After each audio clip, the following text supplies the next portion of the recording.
आपके सामने शुरुआत करना चाहूंगा भारतीय जनता पार्टी के एक नेता हैं। आपकी स्क्रीन पर यह है भारतीय जनता पार्टी के एक नेता रमेश नायडू नगोठू का यह बयान। सुनिए बयान क्या कहता है। Today on his death anniversary, I salute Nathuram Godse with utmost gratitude, the true and one of the greatest patriot ever born in Bharat Bhumi। Bharatiya Janata party का नेता क्या कह रहा है कि नाथुराम गोडसे भारत की सरजमीन पर पैदा होने वाला एक महान देशभक्त था, वो शख्स जिसने कायरता से महात्मा गांधी को की हत्या कर दी। और या तो अगर आपका इन विचारों में विश्वास रहता, आप उस पर अडिग रहते तो बात समझ आती, मगर इस नेता ने बाद में सावरकर आसनम करते हुए उसे हटा दिया, डिलीट कर दिया। जी हां, रमेश नायडू नगोठू ने अपने इस बयान को हटा दिया। आज मैं भारतीय जनता पार्टी के नेता या कहा जाए अध्यक्ष जेपी नड्डा साहब से एक अपील करना चाहता हूं। नड्डा साहब, मैं जानता हूं कि गोडसे भक्ति का जो कीड़ा है अक्सर भारतीय जनता पार्टी के अंदर किलबिलाते रहता है। मैं आपसे अपील करता हूं कि देखिए, अगर तो आपकी गोडसे की विचारधारा में अगर आपका अटूट विश्वास है, तो मैं तो कहता हूं कि बीजेपी के दफ्तर के अंदर आपको नाथुराम गोडसे का सम्मान करना चाहिए। आप इस कदर डरे क्यों हैं? और यही नहीं दोस्तों, मैं आपको बतलाना चाहता हूं, आपकी स्क्रीन पर एक आर्टिकल है, यह है ऑल्ट न्यूज का एक आर्टिकल। ऑल्ट न्यूज ने अपने इस आर्टिकल के जरिए बताया है कि दर्जनों ऐसे भारतीय जनता पार्टी के समर्थक हैं जो बीजेपी में काम भी करते हैं, कार्यकर्ता हैं, समर्थक हैं, और इन्हें प्रधानमंत्री नरेंद्र मोदी सोशल मीडिया पर फॉलो करते हैं, ट्विटर पर इन्हें फॉलो करते हैं, और ये सब के सब गोडसे भक्त। मुझे ऐसा लगता है कि मौजूदा बीजेपी में जगह बनाने के लिए आपको गोडसे भक्त होना बहुत जरूरी है। जी हां, ये देखिए, ये बयान है भारतीय जनता पार्टी महिला मोर्चा की एक नेत्री हैं प्रीति गांधी, उनका बयान। उनका कहना है कि मेरा यह मानना है गांधी एक गाली की तरह है, काश मेरा नाम मोदी या गोडसे होता। यह बयान प्रीति गांधी ने डिलीट कर दिया है। अब प्रीति के साथ तो गांधी नाम जुड़ा हुआ है, अब उनके नाम को लेकर वो शर्मिंदा है। बात यहां नहीं रुकती। आपकी स्क्रीन पर दोस्तों, यह भारतीय जनता पार्टी का जो आईटी सेल है ना, उनके गुर्गों का हेड अमित मालवीय। इस आदमी ने इस बयान में यह तक कह डाला है कि कई जगहों पर हत्या जो है वो जायज है, और एक सोच के मुताबिक महात्मा गांधी की जो हत्या नाथुराम गोडसे ने की है वो जायज है। देखिए आदमी क्या कह रहा है। किसी ने उनसे कहा, अमित मालवीय को, कि कोई जरूरत नहीं थी सर किसी की हत्या करने की।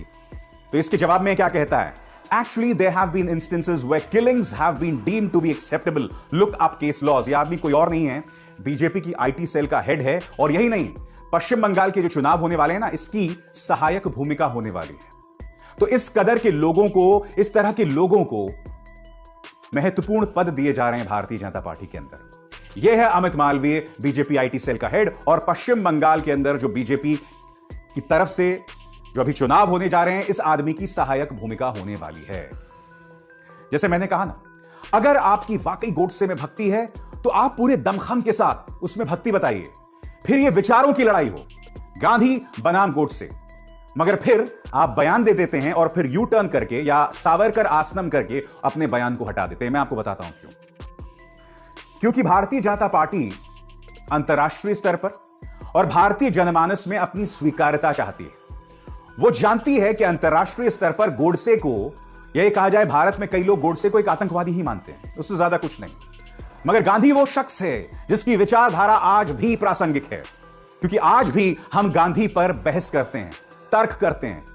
आज भी कई लोग हैं जो गांधी से नफरत करते हैं। यह गांधी की विचारधारा की जीत है।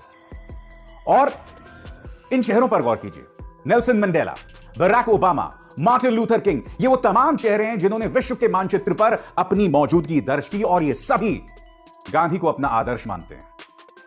कोई भी गोडसे को अपना आदर्श नहीं मानता। एक कायराना हरकत के लिए आखिर कौन किसे आदर्श मान सकता है? बीजेपी के साथ धर्म संकट यह है कि गोडसे चूंकि हिंदू महासभा से जुड़ा हुआ था, महात्मा गांधी की हत्या में कहीं ना कहीं एमएस गोलवालकर का नाम भी जुड़ रहा था, तो वैचारिक स्तर पर वो गोडसे के साथ जुड़ती पाई जाती है। स्वतंत्रता संग्राम में देखिए ना, आरएसएस का एक भी नेता नहीं देखा जाता। उल्टा आप जानते हैं कि जब भारत छोड़ो आंदोलन चल रहा था तो आरएसएस ने अंग्रेजों का साथ दिया था। यह आईना लगातार आरएसएस को उनके चेहरे पर दिखाया जाता रहा है।